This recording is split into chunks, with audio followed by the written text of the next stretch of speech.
orbs. Those Dyson spheres are satellites. And all of those, what appear to be eyes, are just cameras. They give them a 360-degree panoramic view of the layout before they come. Mm-hmm. So when they come, they know where they're going. Absolutely. They know what they're about to enter into before they get there. Mm-hmm. And the orbs are actually placed on, we've noticed and documented, they're over every landmass, and it's usually one, if it's a smaller landmass, so you'll see the orbs positioned there. So they're definitely documenting the area and getting a scope of what's going on. And the other places like Jersey, maybe where there's more nuclear facilities and more, that's where the drones are erecting in more masses to try to accommodate and try to cloak the others that are here. Yeah. So let me point out something since you brought up New Jersey. Yeah. Noble Drew Ali went into what's called the Moorish Zionist Jewish temple and discovered the magic that they was using to subjugate the people of the land. He came out of, this was in New Jersey, in Newark, New Jersey. He came out of the Moorish Zionist temple and established the Moorish Science Temple. Right?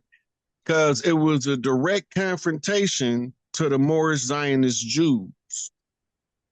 Right? These Moorish Zionist Jews is niggas. Which is Sephardic, just FYI. They usually sometimes they call themselves Sephardic. The Sephardi are the Spanish converts, pale skinned Spanish converts. The original Moorish Zionist Jews was nappy head niggas. Right? And they live across the land in gated communities, and they talk about us like a dog, metaphorically speaking. And they don't like us. And the only time we gonna see them is when it's time for them to send in what we call operatives to interfere with some progressive movement we have. That's right. And they start working side by side, looking like you, but they're not you. And they maybe their famous thing is kill Whitey, but we don't know he Whitey until we read Black's Law 5th edition, meaning a free white person in law. It mean a Moor. So when you read Secret Relation Between Blacks and Jews, printed by the Nation of Islam Research Team, you will realize some of the places where these Jews wasn't no pale faces into the 1900s. Nope, they were all brown. Then, yeah, show you another one. Yeah.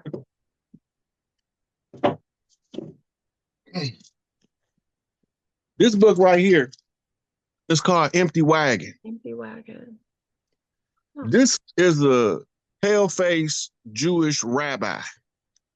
The subtitles say Zionist Journey from Identity Crisis to Identity Theft. The book is about... What year was it written? What year was it written? Can you see? Let me look. I'm sorry, because I went to school with Dr. Jeffries, so I wanted to know. You Dr. Jeffries. Which is friends with Malachi Z. York, yeah. He was my professor in college. You mean Dr. Leonard Jeffries? Yes. Isn't it synchronistic? Yeah, that's something else. You know, Dr. Bean wrote a book called We the Black Jacobins. Yes. Right. So if you can find the data, don't worry. I'm going to ask you later because I want to find out if it syncs with something else. Yeah. It's right here in the front of the book.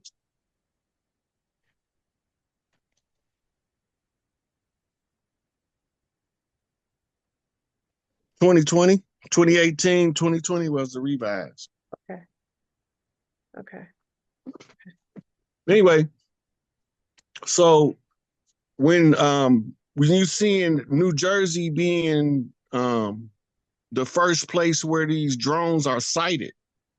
Hold on, before you go on, if we're going to reference something that some people got to remember is that in one of the old movies, it was Twilight Zone, or was it The Outer Limits? It was Twilight Zone. It's called To Serve Man. The first place they show in the movie is New Jersey, Newark, New Jersey. And just another reference, there's a gentleman I knew who was the father of my friend who saw their first UFO over Newark, New Jersey, and a giant hiding behind a window, behind a building. So Newark, New Jersey is a hub for something else. Yeah. Definitely. So Go the ahead. connection to Newark is the side of Shakur. Mm. That's why she in exile. Go. Okay. Wait. Okay, so Yeah, New you got me Jersey, excited here. Okay. Yeah. okay, she's the queen of New Jersey. That's her territory. That's her land.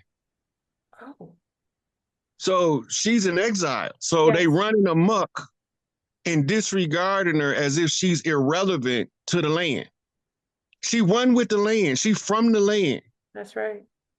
right? New Jersey. So we all screaming hands off Asada. So the Yeah. first thing I want to tell Trump, tell that governor to give her a full pardon. Well, remember Trump also, and I don't know if you remember, because we know that she was last seen, obviously she had extradition, she had political asylum in Cuba. From what I understand, and she's been relocated somewhere else with the protection of perhaps Russia. But what I'm concerned with is that when Trump came back into power in 2016, I don't know which Trump, his first thing was to put a bounty on her head again. I don't know if you remember that. Yeah, well, that was to bring attention to Benghazi. Okay, okay. Right. Now, when you go look at the images of Benghazi and you want to know where Tupac is, then go look at the images and come back and we had this discussion Oh, again. oh, okay. Oh, So you got this brother with these Arabs shooting up the embassy in Benghazi. They can't tell you that they know Tupac ain't dead. mm. That changes the whole liberation dynamic of our people if we see that they know Tupac is alive. Right? They asked Puffy about it since he been locked up. They say, Puffy, we heard you put $1 million bounty on Tupac head. He said, Tupac ain't dead. And they was like, what? Where he at? We heard it from before. So, and also there Yeah. were sightings of him. So we presumed that most likely he did one of those, no sight, no sight, no So see. in the art of war, when the ruler or the general is believed to have an assassination order, it's also in the guerrilla warfare of Mao Zedong, who faked his death at least 6 times. Mm. That if, in order to throw off the strategic value of the opposing force, you feign the death of the strategist, and now they can't adjust for him as a strategist. So they can't make a contingency in the warfare for this particular general. It's like having Hannibal, but you don't know he's still alive. I understand. Yeah. You're chasing Right. the ghost. Yeah. Yeah. And then she said chasing the ghost, and the irony of it is he got a song called Ghosts. Do you believe in ghosts? Real live black ghosts? See that? It's all in the lexicon. It's all in the lexicon. Right. Pre-scripted. Yeah. Tupac is the Tupac Amaru reincarnated. He inherits the war of Tupac Amaru. Whoever he was fighting as Tupac Amaru, as a Mississippian from the Panther Totem Clan, when he's born, because of his genetic rank, he inherits the war that was given to Tupac Amaru. Just because they kill one of us don't mean we're not going to send somebody into the future to come back on our behalf. That's right. Just like I inherited the war Chief Pontiac against the French. Right? And just like Divine Insight inherited the Haitian Revolutionary War of Toussaint Louverture. We don't want this shit. That's right. We don't want it. But we got to fight the war if we want to be free. Well, what we don't want war. Do we want to be free, or do we want to be slaves? Do we want to be go along to get along slaves, or do we want to fight for freedom? Well, you know, my concept is we're living in a simulation, so you're always going to get a character to match what's necessary. It's always a program, so you gotta get someone in. If one's taken out, that same character in another form has to come in to complete the mission. That's just my Right. on it. Yeah. Now, they thought that when they froze Tookie, because they didn't execute him, they put him in cryostasis. I could see that. And then because he was what you call persona non grata in the war. You're not supposed to take out one of the big three chiefs. Most of us on the land right now don't know who the big three chiefs was. They're not, but they can isolate them, they can encapsulate them, but they're not allowed to kill them. It's part Right. of their agreements. Yeah. So when they gave him the death penalty, instead of putting him to death, they narcotized him. Yeah. And then they put him in cryostasis. I could see that. Yeah. Now, they thawed him out, I think in 2020 or 2021, they thawed him out. Because he had been frozen for so long, he was classified as dead. Mm. You can't kill him twice. He walking around between two places, Area 51 and Raven Rock, Colorado, in the underground bunker. That's why they probably flooded out Area 51 not too long ago. Yeah. That's where he came. That's where they had him stored at when he was frozen. Mm. Right? Now that he thawed out, you gonna know because he gonna come to you, and I'm gonna tell you how you gonna know it's him. Look for the lightning bolts and the walking lightning, because that's his signature. Okay. When he come to you, he's a guerrilla chief, so he might be a whole gorilla come to you in the psychic connection as walking lightning gorilla. Well, I figure maybe I've been prepped with you and the others previously. Yeah. Okay, now the other two chiefs, you got the Tuki is 44 blue. 44 blue. 44 blue. 44 being angel. Yes. Yeah. Okay. What we know is Chief Malik Jeff Ford, Angel Bay is 44 red. He's the one supposed to be out here kicking these in their ass. Mm-hmm. His tribe was busted up by COINTELPRO. Before he was able to realize the totality of his mission, they had to get him where they can put him under and make him a bond servant. They can put him under their jurisdictional authority. And I'm sure they found out who he was and whatever his mission was. They knew who he was from birth. Yeah. Project Looking Glass, they can see the variations within who comes in. They know, kind of like Terminator. They've been following me my whole life. I know that's right. I know. I've been knowing they following me because I'd have had times where I'd be walking down the street 3 a.m. in the middle of the night in Chicago and don't nobody know me in this area. And then I feel like somebody watching me. Who the hell is this watching me? Right? And I'm looking around and I don't see nobody, but I know they there. They are. I can feel it. Yeah. It's a book called The Sense of Being Stared At. You can feel the dagger of sight on someone, whether they're cloaking themselves, putting in invisibility. They watch certain people, and I know the legitimacy of someone by the attacks they get. Because I'm the queen of attacks on YouTube. I love the attention. Let me give a shout out to YouTube for being the biggest hater. I mean, they attack me for nothing. I could say the word clone, I get attacked. But usually by default, because one can recognize real by the amount of attention and also attack and the types of attack. So when they try to take away from people looking at someone who can give them value and just lead them like a Moses into an awareness, they'll attack them personally. Welcome to the world of social media. Okay. And that's also part of the verification of your mission. If you don't have no opposition, you're not worthy of. You're not doing something right. It's true.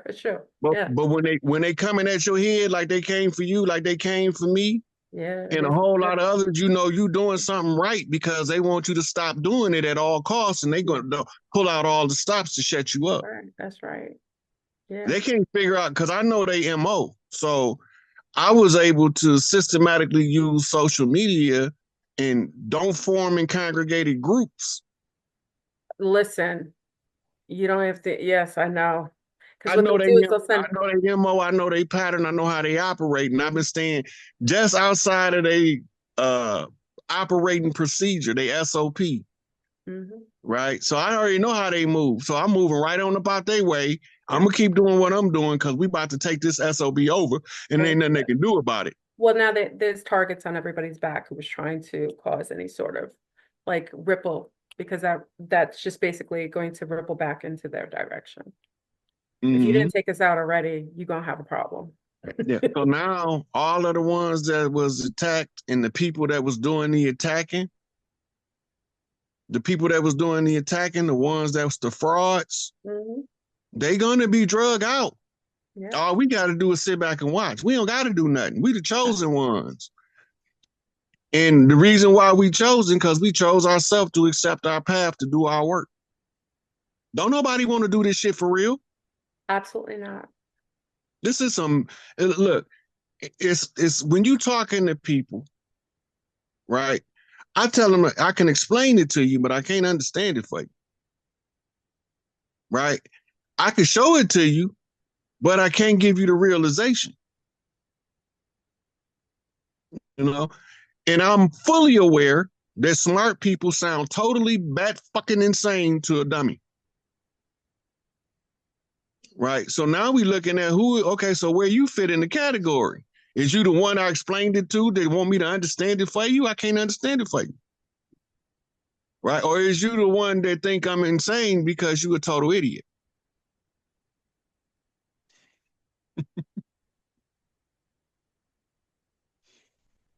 Yeah.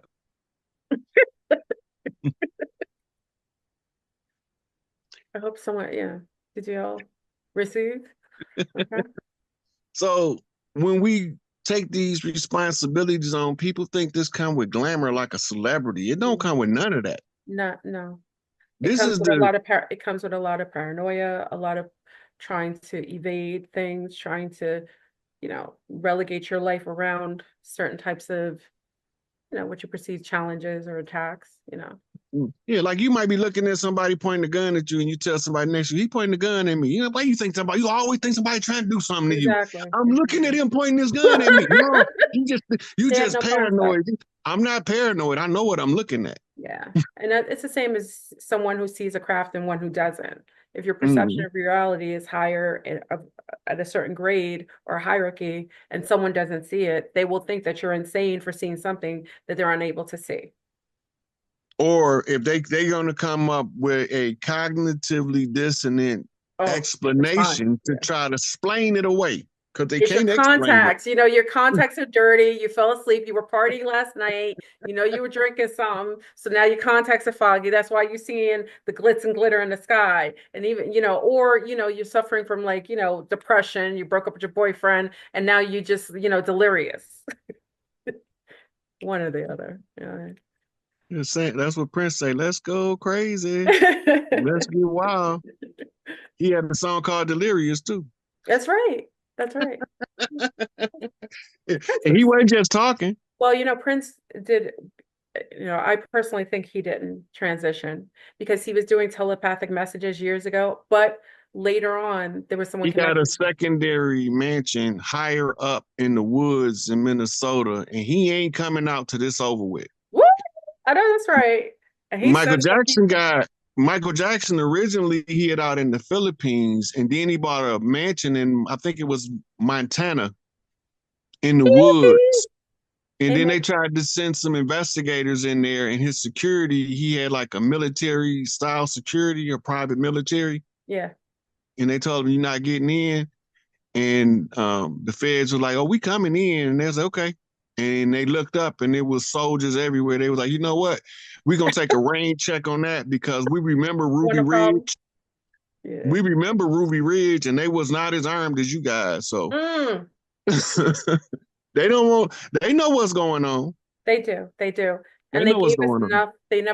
And also they gave us the tools and a lot of the information via their albums, especially the last ones. So if you listen to the last albums with the Rainbow Children, with Prince's last album, he gives a lot of messages, subliminal messages that he gave us to be able to maneuver through these times. Same with Michael Jackson. So big up to Prince, formerly known as Prince, and Michael Jackson. We can't play his I'm songs saying, because they they blocked can't. us. That's, dude, that's Mississippian culture to put codes in music, to tell messages in music. I love it. I love it. It's the I best got form. a song called White Man's World. And he say, they tell me it's the white man I should fear. But it's my own kind doing all the killing here. Hello. It's the He's black telling you right there, they look like us, but they not us. I agree. I And agree. if anybody didn't get it, DMX came right behind him and said they don't know who we be. But that don't mean we don't know each other. Yeah. Like But I don't know ODB is Chief that's why Crazy Horse. that's why they lump us all together, and people don't realize it's purposefully done so they can get the agents in there and they can place them strategically around you. They'll sound like you, drink like you.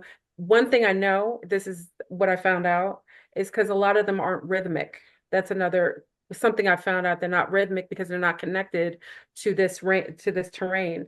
So a lot of them are just non-harmonic. So they'll do things that's off, like things that are not, like you'll look at them, it's like the movement will be off, the way they drink is to be off, the way that they say things or think is off.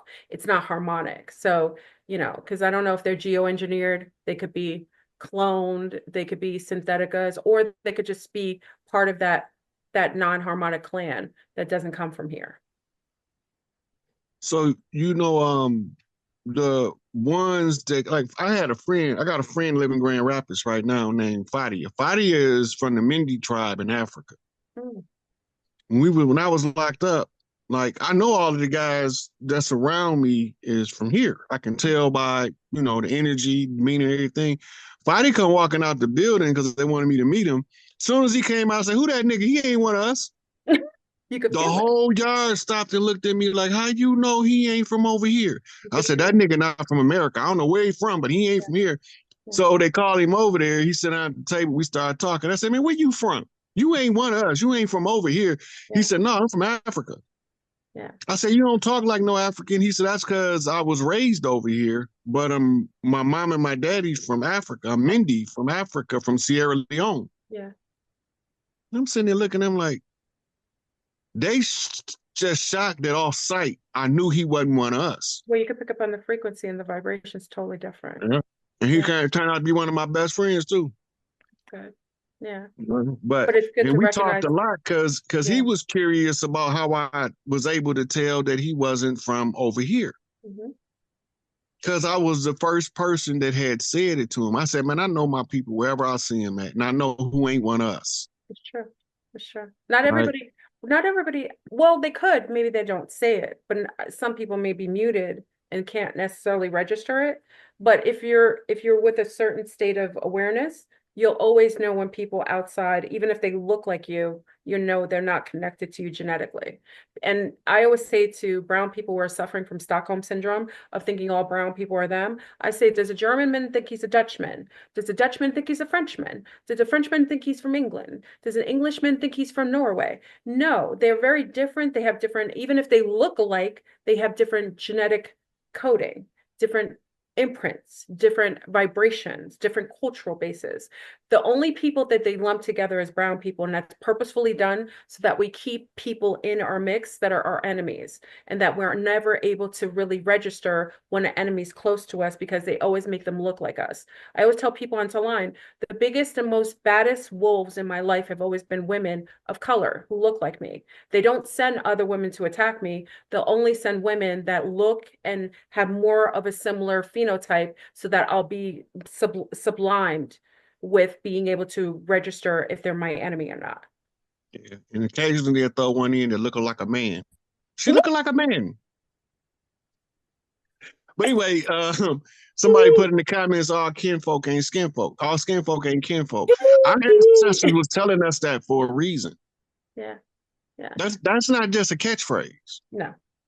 Because the George Washington challenge said at the end of 200 years, we not going to know them from us and us from them. What side of the water we from and what side of the water they from. Absolutely. That's why it's good to Right? know vibration. Vibration, your kin, your vibratory family is your kin. You have to recognize that. And if you aren't able to do it because you're not harmonic enough, you're doing, if you always have disharmony around you, it's going to be hard to recognize an enemy because you're going to be used to that disharmony. So it's always good Mhm. to have, even if it's one or two people, you don't need to have a posse of people. You just have to have one or two people that are kin But we energetically. culturally, we love to be around each other We culturally. do, we do, we But do. when this war was waged against us, it made us hate us. Hmm. Yeah, And as Bobby Hemming would say, niggas and flies, niggas and flies. Flies eat shit, niggas tell lies. The more I'm around niggas, the more I like flies. But this goes back to um, what's really going on in America that most people can't see with the naked eye. You got two groups of melanated beings fighting for America, the ones that's from here and the ones that ain't from here. that's right. If you All of notice, these oh yeah, high-ranking pink folks is aware of the conflict, so they exactly. try to steer clear using racism as they shield It's a to keep cloak. the that keeps the two different groups that's at war fighting each other in their own community, right? And then they get to reap what they call white privilege of staying out of the conflict. Yeah. But white privilege don't answer for poor white trash. Oh no. White privilege don't answer for trailer park trash. There's no such thing as white privilege. That's just a That's concept. right. But see, that's the ideology used to make us think that we at war with pale faces. Hmm. But the white man is not pale skinned. No, no, it's bait and switch. Right. But they Yes. used to use the pale skins to block the institutions: economics, education, entertainment, labor, law, politics, religion, and war, Mm. and health, and to dominate us in sex. So by them using that carrot on the stick, we always thinking we fighting pale faces, but it's this nappy head, It's the brown devils. It's the black extra devils. dark, yep, black Yeah. devil standing here telling me, if I was you, I wouldn't let him talk to you like that. You Hmm. should shoot him. Hmm. Hmm. Why should I shoot him when I can just beat his ass? Yeah. And then walk away and just Yeah, and then you if know he what I don't like mean? it, we could fight tomorrow and the next day and the next day. That's how the tribes are. Yeah. The warring tribes, we used to box each other. That was how we established our hierarchy amongst our peers, Hmm. by being able to box. They My call ex, it knocking. yeah, because my ex from the Bronx, they used to do body. First time I seen it, when you watch males in their true primal state, you'd be like, Mhm. oh, and they just punch it and they friends. It's like body, and you just have to stay there and grunt. And that was part of just like almost like a call to like Initiation. growth. Yeah, yeah. So, Yeah. and I seen that. There was no fighting, nobody's mad. They drink at 40s afterwards, so everybody's cool. I But grew up body punching. mhm. We used to body punching. We used to grow up body punching. My father called it knocking because they used to do it when they was teenagers. But what we do is we get our skills up by punching, but no face. Just But body. everything else is open season: Yeah. ribs, shoulders, arms, Yeah, yeah, yeah. back. Yeah. All that's open game. Just you can't hit it from the neck up. But by the time you get done getting in a few of them, you gonna know how to handle yourself. It's building Right? resiliency, right? Yeah. Resiliency. And it's teaching you the skills to defense. Hmm. It's like sparring in a boxing ring. Only you don't got a ring and you don't got no gloves. That's right. Yeah. It's same thing. Yeah. They do it in all combat sports. They have sparring sessions. I see You that. can't develop your skills without a valid competitor on the other side of you pushing you to be better, That's right. But now, exploiting your weaknesses so you can become stronger in the weak places. but now you have young men who are scared to be hit and mothers who are saying, don't touch my son, don't hurt him. You know what I mean? I don't want him hanging out at your house because he keeps coming back and he's got like bruises. So now we've stopped that kind of primal kind of, I think it's, like training. And it's It is. males and females training is different and at different stages of life.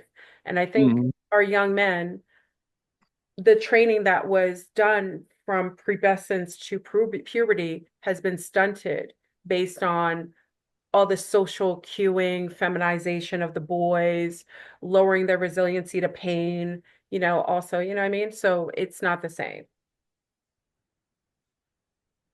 In Cali, they say run that fade.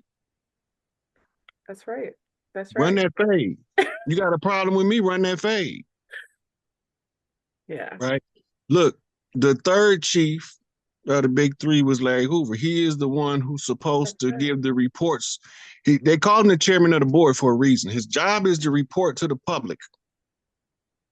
He's supposed to be reading like the State of the State address that the president give for the tribes. That's Larry Hoover's function. That's why he locked up. He ain't locked up for nothing he did. He locked up because COINTELPRO knew who he was. Status, yeah.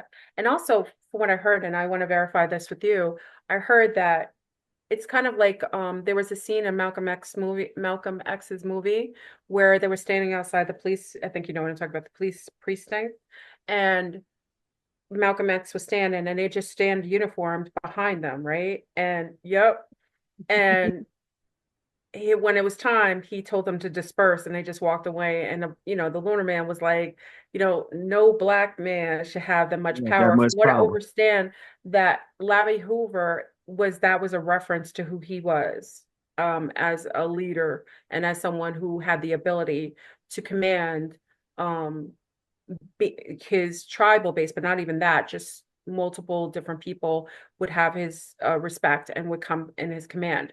Because I heard they isolate him because they think he has some form of telepathy that controls the other men. Because every time they let him out amongst the main population, the men of all backgrounds, doesn't matter what it is, literally just gravitate towards him and not bend, but yield under his command. Is that true?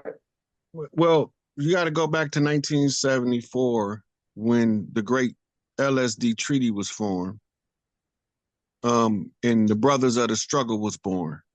Okay. Larry was good friends with Angel Bay Jeff Ford. They've been friends since teenagers. Okay. The government keep telling us they sworn enemies. And Larry inherited his spot as Solomon from King David, king of all kings. The CIA had him murdered through COINTELPRO. And so now they worry now is that one of their children is going to come up and take up that banner. Right? So they worried about Prince Wakita. They worried about the older Larry Jr., they worried about little Larry, and they worried about King David's son being able to command that influence. But they reserved in commanding that influence because the threat that we under, they can't really organize the younger men like their fathers did because the government involvement in our communities. Like, let's take King Low from the Four Corner Hustlers. The exact same MO they used to indict and give Jeff Ford all that time, they used the same MO on King Zoe. They sent in a guy to sell him a rocket launcher because he was beefing with the police. The police has been our enemy the whole time. Their main goal was to, after the so-called emancipation of slavery, were just basically to be groundsmen to control the Negroes walking around, to never make them feel safe or secure. Right. So they started off as slave patrols. Exactly. So what do you do with all of these jobs of slave patrol if you change the system? Remember, they follow something called Uniform Commercial System. The appearance of legitimacy comes from the wearing of a uniform. Right? So now you got the Postmaster General in a uniform, and all of his cronies, called mailmen, is wearing uniforms. The gas guy coming to check your gas meter wearing a uniform. Everybody wearing a uniform. It's to give the illusion of legitimacy, straight out of the book The Prince by Niccolo Machiavelli. You put the shiny objects on their shirt to make them look more important than the rest of the people. Amplify their purpose and visually. Right. Yeah. Now that gives rise to the psychological study on the obedience to authority. That's a book reference, by the way, called Obedience to Authority. And they found that people would do some stuff under the order of authority that they wouldn't do of their own accord. That's right. Including murder. Now they got what they call Manchurian candidates, where they bypass the conscious mind using hypnosis based off Dr. Estabrook's hypnosis programs, right, to activate a sleeper to commit a crime, and the government hands look clean. Those are called cat's paws. 48 laws of power. Always use a cat's paw. That's right. Right. The reason being is you don't want us to know that you the enemy. You want us to keep thinking we the enemy. So they villainized the term for tribe as gang. Gang mean tribe. Then they send infiltrators in that look like us, but not us. Absolutely. To start wars with us, among us. So we fighting each other as warring tribes, and we can't never establish peace because we don't see the enemy in the mix because he looked like us. Yeah, they create coups in every single nation. And they did it, the greatest coup, the greatest wonderment of MK Ultra, well, of Manchurian incidents was 9/11, to perpetrate a whole fraud of a narrative based on Arabs are the enemies, in the Middle East as enemies, to be able to have an excuse to go and clear what Israel couldn't do on its own. So it used 9/11 as a front in order to have the excuse and the validation and the support of the American people to go into the Middle East and do the clearing like they're doing today. So the 9/11 thing was the brainchild of George Herbert Walker Bush. King of the Skull and Bones community. He was the one who, he controls Barack Obama, Bill and Hillary Clinton. He controlled his sons, obviously. He controlled the dude that shot Ronald Reagan. Yeah, that's his illegitimate son too. Oh. Put his picture next to Jeb when he was young and you'll see what I'm talking about. You can't mistake them for nothing but brothers. Holy cow. I'm going to do that. The reason why they wanted to get rid of Reagan is because the things that George wanted to do, Reagan wasn't with that. Wasn't on it. Yeah. Yeah. Right. He was really, in his interest was to really try to clean up the government and to balance the books. But when he got there, most people don't remember when Reagan was running. It was originally supposed to be a governor out of Michigan as his running mate named Monahan. But on the day at the Republican convention that he announced it, out walks George Herbert Walker Bush.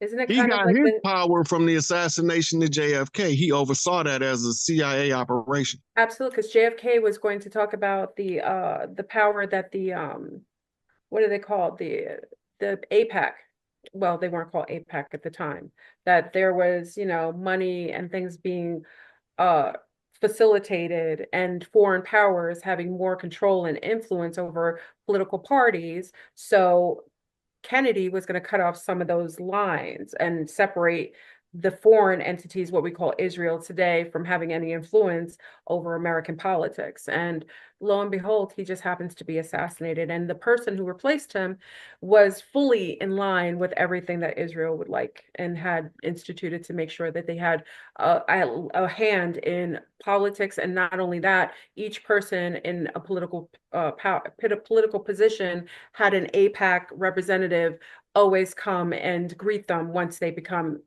into that position. So because he was Catholic, the Pope sent him Jesuits.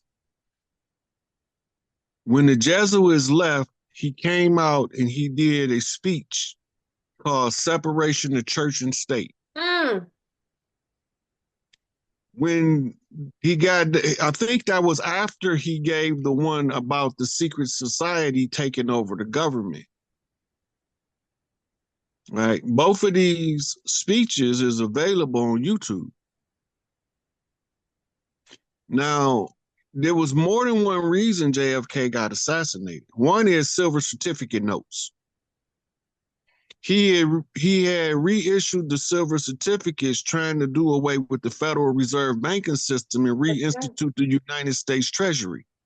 Because each of the dollars back in the days, for those who don't know, used to say it was worth a silver coin, and that was wiped away. All those bills were taken out and phased out. Okay, that was one set of enemies is international bankers. If you want to know how they cut, get a book called Confessions of an Economic Hitman. Yes, yes, which should be in everybody's archives. Yes. Right. Okay, now the next thing is the mafia, who his father was a Irish mafia man, had made all these deals with the Italian mafia and the Jewish mafia that they helped him get his son in office, that he would grant them favors. Mm-hmm. When John got in office, he said, I'm not granting them no favors. They crooks. Mm-hmm. Matter of fact, Bobby, get them. So now he didn't sign the death certificate of him and his brother unknowingly at this time. Absolutely. Okay, now. Question. Yeah, go ahead. What is your perception? Because there's a whole group of people online saying that Kennedy never died. Again, it was kind of like a fake death. But I think Kennedy, the original Kennedy, died, was assassinated. But his son, the one who died on the plane, that was a fake death. Yeah, that was a whole psyop there. Yes. Yeah. Okay. But okay. JFK had a lookalike. He had a double. He actually took a picture at the White House with his double. Oh. And you can actually. Yes. Okay. I remember. Yeah. So the reason why people think he's still alive is because just like you got people that's against us, you got people that's with us. Mm-hmm. Mm-hmm. And they believe that they allowed that process to play out in order for us to be able to redeem later, right? So what happened after the assassination of JFK? LBJ got in and he signed the Indian Civil Rights Act. Mm-hmm, mm-hmm, mm-hmm. Right now, they know that over time they can diminish the power of the Indian Civil Rights Act, and what they produced out of that called affirmative action by declaring other people as what they call minority groups. Mm-hmm, mm-hmm, mm-hmm. And it originally further from their indigenous. Right. So when it was for the Indians, we thought it was Black civil rights. It was the Indian Civil Rights Bill. Mm-hmm. Okay, now the first people that came in using those that wasn't us was Hispanics. After the Hispanics came the Asians. Yeah. After the Asians came the Arabs. And wait, let me just stop you there, because people need to realize that most universities, even though they say that Black people take up most of the affirmative action, in all of the colleges, most of the people taking up a lot of the scholarships for minorities, majority of them who benefit from it are Asians, Arabs, and Hispanics. Just FYI. If you look at the number of brown people going to college based on some of the scholarships that are for minorities, it's nil compared to all others. That's why when they just pull back from some of these scholarships and these minority laws, the Asians got hit the hardest because they were benefiting the most. Go ahead. Then the next group in the 80s that came in was gender groups. Oh, yeah, yeah. Fighting for something called gay rights. Mm-hmm, mm-hmm. Right? Which was part of another agenda of the pedophile priest cult that hired a group of retired military generals to write a rollout program to normalize their lifestyle. Mm-hmm. Now, I'm just saying this as a statement of facts on the record. I don't care what somebody do in their bedroom as long as they ain't trying to do it in the bedroom with me. Oh, that ain't my business. But the reality of it is the influence on the children is the problem. Absolutely. Right? It was never to par, that was never lumped with children initially. That's how they got it in. They slid it in under the guise it's an adult, you know, you accept these are minorities that get Right. subjugated to marginalization, what have you. And then they slowly brought that over and started to merge that in the educational system and start to open up clubs in high schools, LGBT clubs, and started to influence children through shows, adding that as a plausibility and a possibility that men and men should be together and children and girls and girls. Yeah. Yeah, so that's now you watch doggone anything you watch, it's gonna be some fruity stuff going on that ain't kosher. You ain't supposed to be doing that on TV. They even got commercials now where you got men kissing each other in commercials. Mhm. In the 60s, they would have been executed Mhm. because Also, it yeah. was that much intolerance for that lifestyle. Mhm. And it's not, it was here, but now, like if you, because I'm by Mexico. Mexico now, when you watch you know, we watch these movies and it's like telenovas, and you watch them and they never use that because, you know, a lot of the Latin culture was based on bravado, like Africa. You know, they didn't allow that kind of like men on men, women on women. Maybe women on women just as a more seductress kind of thing, but not so much men on men. But now when you watch telenovas, you're starting to see the implementation of homosexuality, a heavy implementation of homosexual men in a lot of the shows. And it never happened before. Yeah. And somebody said like cartoons too. The first flamboyant cartoon character came on the USA Network at night. Mhm. And he used to be flying around with his cape and his butt cheeks hanging out. Yeah. But also let's add to, you know, when we talk about the social engineering of acceptance of that, we have to realize there's a chemicalization that came in with the crack generation, where many people don't know that women who were influenced under the influence of crack, and crack was a purposeful bioweapon that was created by the Willy Wonka system that was implemented into urban communities because they had already done experimentations with rats LA. and others and humans that showed that if a woman took crack even before she was impregnated, it causes it messes with the hormonal base in the pregnancy. And that's where you see a spike of all these homosexual brown men now, based on that introduction of crack cocaine, which literally switched the sexual disposition of the children chemically in womb during that time. So now we're starting to see years later what happens when you start to introduce certain chemicals. Believe me, they had already done experimentation. They had the patent for it. They knew what it did, just like the gay bombs that they were putting in Afghanistan that were changing the disposition of the men all through there. And As, as for the crack, the largest, if you go back to Behold the Pale Horse, William Cooper was yep. explaining how George Herbert Walker Bush was using his family's oil rigs that was not subject to search for the transport of cocaine in massive amounts into America. That was started in the early 70s. Contemporary with his transport of large quantities of cocaine in the 70s, UCLA is trying to find alternate uses for the substance, and that's where they developed what's called crack. Crack was developed by scientists in UCLA to make the effects or to enhance the potency of the cocaine when you smoke it in rock form. Mm-hmm. Causing more addiction, quicker addiction to it, because Now, it was such a quick with the high. culture of the 70s coming off the free love and all of that, and they was passing cocaine out in Studio 105, I think it 54, was, Studio 54. up in New York, Yep. right? At Great. Playboy, Great. Playboy had clubs all over the country, Mm-hmm. and they had these private parties. They used to call it nose candy, and you always knew that from the flyer that it was going to be available because in there it'll say all candy available. Mm. So whatever floats your boat, Mm. right? Which takes us to the Cosby case when he was tricking with them ladies, giving them Quaaludes. Mm-hmm. Mm-hmm. We don't know in 2020 2010s or the 2000s period, that it was standard practice of They people all back gave in the Quaaludes. 70s. Yeah, all of them.